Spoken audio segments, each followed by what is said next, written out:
I have had a revelation. All it took was like $1,000 worth of stuff to figure it out.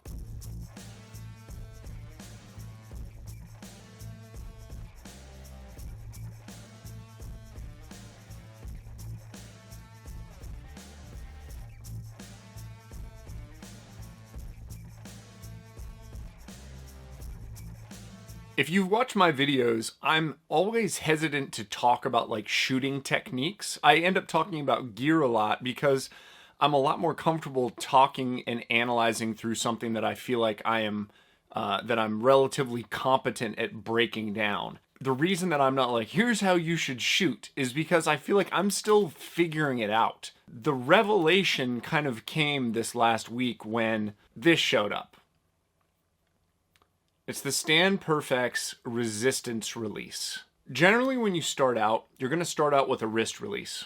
Straps around your wrist, and then you immediately get it here, and you go, it's like a gun. Bam! Pull the trigger. Bam, bam, bam, bam, bam. So you're already off to kind of a bad start when it comes to archery, because what I have discovered, if you are here and you do this, there are many, many, many problems that can start to come because of it. For me, after having a wrist release, I then moved to this, thumb release. So you engage it, and then you can also pull the trigger by squeezing your thumb. It seemed less natural than just pulling a trigger with my index finger, so I felt like it helped me use my actual back and my actual body to pull through the shot rather than just engaging my finger. So this got me a little further on the journey. Then inevitably, I think everyone at some point in their archery career is going to purchase a hinge release. And they're going to promptly punch themselves in the face as you are pulling your string towards you and accidentally engage the release and take one right in the mouth. This release got me that much further down the path of understanding what a shot should feel like.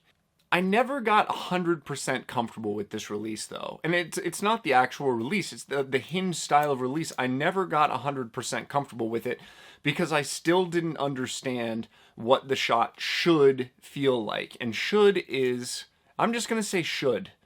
Because I think once you get to a certain point in the shot, then you can decide that you want to modify it. But what something should feel like in archery is something that I wish someone would have been able to describe to me very early on, so it would have given me a goal to pursue. And then once I had achieved that goal, I could then decide to kind of ignore the rules. Learn the rules so that you can then bend or break the rules. To me, was the final step in the journey of understanding what a shot should feel like. It's the Stand Perfect's resistance release. It doesn't have to be a stand. There are plenty of other brands that put out a release like this. But basically what happens is you pull this like you would be shooting a thumb right here. You pull this, and that actually is doing something else. It is locking the jaw in place. It will not go off with your hand like this.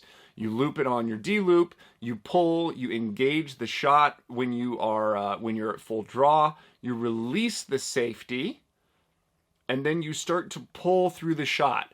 And as you are pulling, the amount of tension that is created as the ounces increase, the ounces of resistance increase upon this, it will then, bam, go off. You can't really cheat this.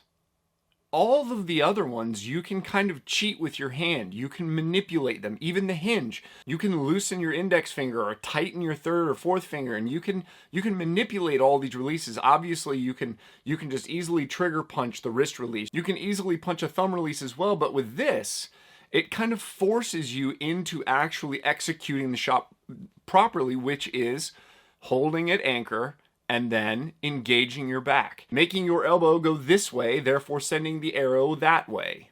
I feel like I'm really terrible about like breaking into a video and being like, hey, have you checked out meremortalarchery.com? So I'm just gonna like do it real quick. First of all, I'm also bad about being like, hey, like and subscribe.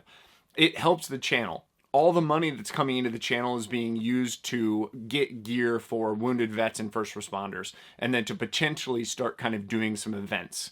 Potentially.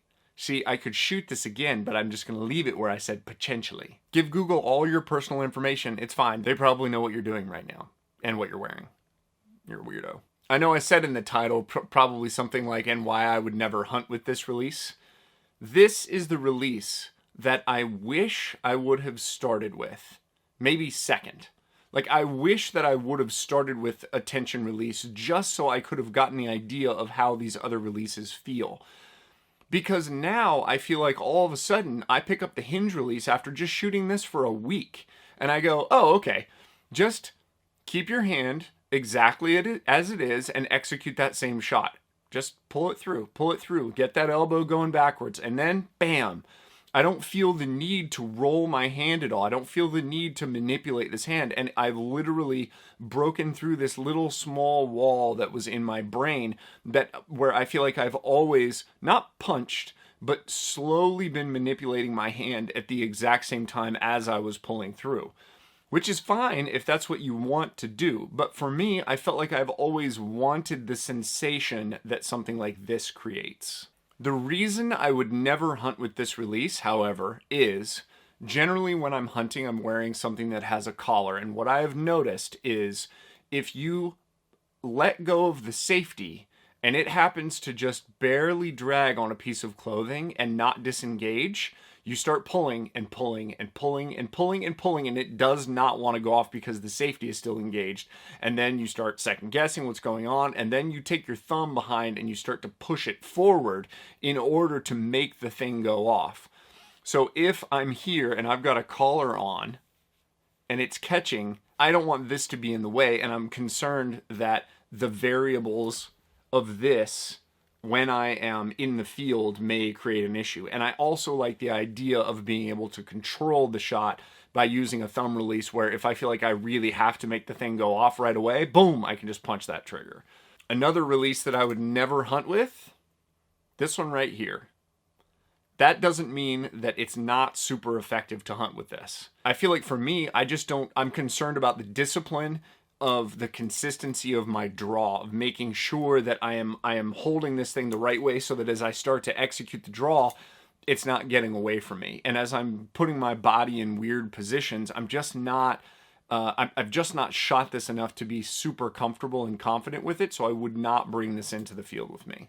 I have not shot in so long, and I wish I had a heavier spring for it. This is an older True Ball Fang.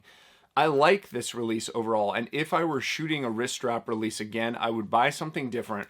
And the way I would set it up is I would set it up in kind of the second position that I'm showing, where the actual trigger is resting right in the crack of this knuckle right here.